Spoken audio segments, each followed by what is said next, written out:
Hello बच्चों, आइए प्रश्न को देखते हैं। एक बिंदु जो इस प्रकार गमन करता है कि इसकी दो निश्चित बिंदुओं से दूरी सदैव अचर है का बिंदुपथ क्या होगा। और यहाँ पे चार विकल्प दे रखे हैं। चारों विकल्पों में जो सही विकल्प होने वाला है उसका चयन करना है। प्रश्न को हल करने से पहले इसकी मुख्य अवधारणा के बारे में चर्चा कर लेते हैं। मुख्य अवधारणा,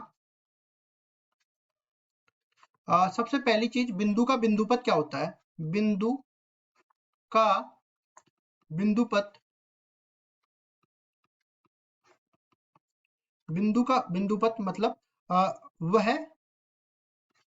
पथ जिस पर कोई चर बिंदु गमन करके, कोई चर बिंदु गमन करके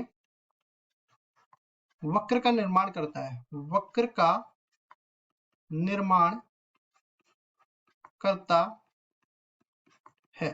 वो देखो, बिंदु का बिंदुपथ ये कहलाता है कि जिस पथ पर कोई बिंदु गमन करता है और एक वक्र का निर्माण हो जाता है। जैसे मैं एक एक करके सारी चीजें समझाने वाला हूं। यहाँ पे शंकु परिच्छेद में सबसे पहला होता है वक्र, सॉरी वृत्त। तो हम लोग वृत्त के बारे में बताते हैं। वृत्त का बिंदुपथ क्या होता है। एक ऐसे बिंदु का बिंदुपथ जो जिसकी स्थिर बिंदु से दूरी हमेशा नियत होती है। तो लिखते हैं वृत्त, अपने पास ये स्थिर बिंदु मैंने बोल दिया, और यहाँ पे ये चर बिंदु है। इस चर बिंदु का बिंदुपथ हमें ऐसे देखना है कि चर बिंदु की इस स्थिर बिंदु को ओ बोल देते हैं कि दूरी जो है हमेशा नियत होने वाली है।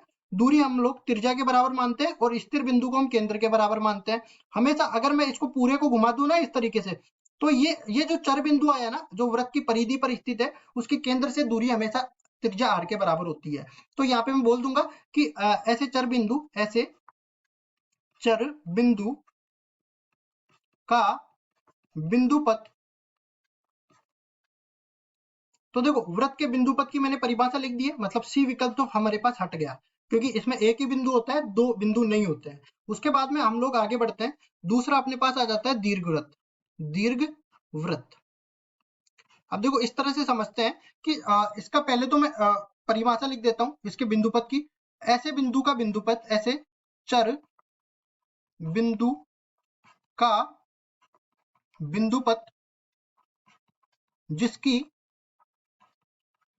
दो स्थिर बिंदुओं से दूरियों का योग, दो स्थिर बिंदुओं से दूरियों का योग जो होता है, दूरियों का योग नियत होता है, नियत होता है। अब देखो इसको समझो। दो स्थिर बिंदु मैं यहाँ पे बना लेता हूं। मान लो कि दो स्थिर बिंदु मैंने ये बना लिए। अब इसके बाद में देखो यहाँ पे कोई बिंदु विचरण करेगा जिसकी इन दोनों बिंदुओं से जो दूरी होगी, अब इन दोनों बिंदुओं को मैं नाभि बोलता हूँ दीर्घवृत्त की, F1 और F2। और इनसे देखो, इसको कहीं पे भी ले जाऊं मैं बिंदु को, इनसे दूरियों का जो योग रहेगा ना, इस बिंदु को मैं P बोल देता हूं, मतलब कि PF1 प्लस की PF2 जो होगा वो नियत होगा और दीर्घवृत्त की लंबाई के बराबर होगा। तो ये अपने पास इस तरह का अपने पास वक्र बनने वाला है। ये P बिंदु दीर्घवृत्त की परिधि पर कहीं पे भी स्थित होगा ना, इसके दूरियों का योग, F1 और F2 से दूरियों का योग हमेशा दो ए किसके बराबर है, ये शीर्षों से दूरी अपने पास, ये अपने पास अगर मैं इसका मानक दीर्घवृत्त का समीकरण लिखना चाहूँ, एक्स स्क्वायर बटा में ए स्क्वायर प्लस में वाई स्क्वायर बटा में बी स्क्वायर बटा में ए, तो अपने पास नाभि के निर्देशांक होता है ए कोमा 0 के बराबर, और इस नाभि के इसके माइनस ए कोमा 0 के बराबर, इसके हो जाते हैं ए कोमा 0 के बराबर। ये दो शीर्ष होते हैं, इसके निर्देशांक ए कोमा 0 के बराबर, और ये दूसरा शीर्ष है, इसके निर्देशांक माइनस ए कोमा 0 के बराबर। तो दोनों शीर्षों के बीच की जो दूरी होगी वो अपने पास 2a के बराबर हो जाएगी। इस तरीके से अपने पास हो जाता है। तो अपने पास देखो क्या बोला गया है, एक बिंदु जो कि इस प्रकार गमन करता है कि इसकी दो निश्चित बिंदुओं से दूरी सदैव अचर होती है, सदैव नियत होती है। तो बिंदु का बिंदुपथ कौन सा हो गया हमारे पास, ये दीर्घवृत्त। तो बी विकल्प बिल्कुल सही उत्तर हो गया। अब बात रह गई किसकी, सरल रेखा की और एक अति परवलय की। तो यहाँ पे देखो इस तरह से समझो कि मैं बोल देता हूँ, यहाँ पे दो बिंदु है, ये F1 बोल दिया, ये F2 बोल दिया, ठीक है, और यहाँ से बिंदु P बोल दिया।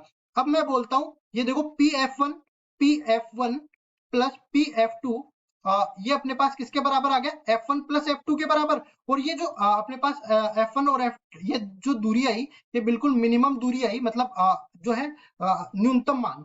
और इसमें क्या हुआ, हमें बोला गया है कि दो स्थिर बिंदुओं से चर बिंदु की दूरी, लेकिन इसमें देखो F1 और F2 दोनों स्थिर तो है ही, साथ ही साथ P भी तो स्थिर है, तो P को तो हमें चलायमान करना है। तो यहाँ पे अगर चलायमान नहीं होता है, P भी स्थिर हो जाता है, तो वो एक रेखा हो जाती है, लेकिन इसमें चर बिंदु बोला गया है, तो ये देखो पहला विकल्प जो है ये सरल रेखा, ये भी बिल्कुल गलत हो जाता है। अब रह गई बात किसकी, अति परवलय की, तो अति परवलय के बारे में समझा देते हैं। देखो अति परवलय का समझो, अति परवलय इसमें ये होता है कि ऐसे बिंदु का बिंदुपथ, ऐसे बिंदु का बिंदुपथ, बिंदुपथ जिसकी दो स्थिर बिंदुओं से दूरियों का अंतर, दो स्थिर बिंदुओं से दूरियों का अंतर, बिंदुओं से दूरियों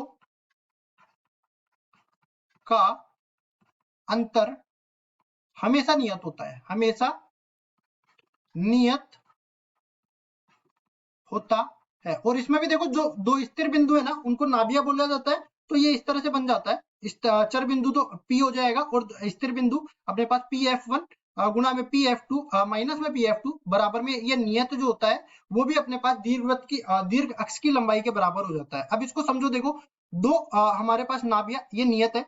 अब इसके बाद में मैं यहाँ पे ये चर बिंदु बोल देता हूँ, इसकी इससे दूरी और इससे दूरी, ये जो अंतर है वो अपने पास नियत होता है। तो ये अपने पास इसका जो वक्र बनेगा वो कुछ इस तरह से बनने वाला है, ये वक्र इस तरह से बन जाएगा। और इसी तरह मान लो एक बिंदु यहाँ पे भी हो गया, तो ये जो दूरी है और ये जो दूरी है, बड़ी वाली दूरी में से छोटी वाली दूरी घटाएंगे ना, तो ये अपने पास एक वक्र इस तरह से भी बन जाएगा। तो हम लोग जानते हैं जो अति परवलय होगा ना, वो दोनों तरफ इस तरह से सममित होता है। ठीक है, ये अपने पास जो हम लोग जो है ये 0 0 शीर्ष होता है, ये 0 0 शीर्ष होता है। और वैसे तो कई बार ऐसा होता है कि ये दोनों जो है यहाँ पे इस तरह से गुजरती है, सॉरी ये इससे नहीं गुजरता है, इसके तो हमारे पास इस तरह से बनता है, ये शीर्ष अपने पास -a,0 बनेगा, ये शीर्ष अपने पास a,0 बनेगा, ये अपने पास केंद्र है 0,0, ये नाभि है, इसके निर्देशांक है a,0 और ये दूसरी नाभि है, इसके निर्देशांक है -a,0 के बराबर। तो ये जो है अपने पास F1 है, ये अपने पास F2 है, तो दूरियों का अंतर हमेशा 2a के बराबर होता है, चाहे कहीं से भी लिया जाए, तो ये हमेशा मापांक के साथ में ले लेता हूं मैं। तो इस तरह से ये अपने पास अति परवलय का समीकरण होता है।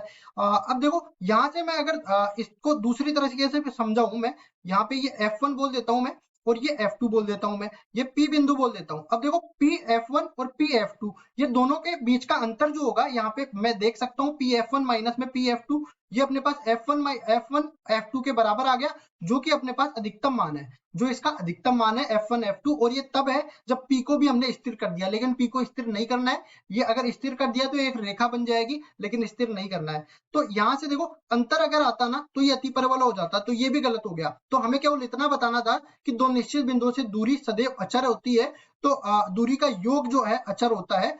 तो ये अपने पास किसके बराबर आ गई, एक दीर्घवृत्त के बराबर आ गई। और केवल इतना बताने के लिए मैंने चारों का बिंदुपत्तों का जो है समीकरण बता दिया, वक्र भी कैसे निर्माण होता है ये भी बता दिया। तो ये पूरा अपना उत्तर है। आशा करता हूँ ये सवाल आपको समझ में आया होगा। धन्यवाद।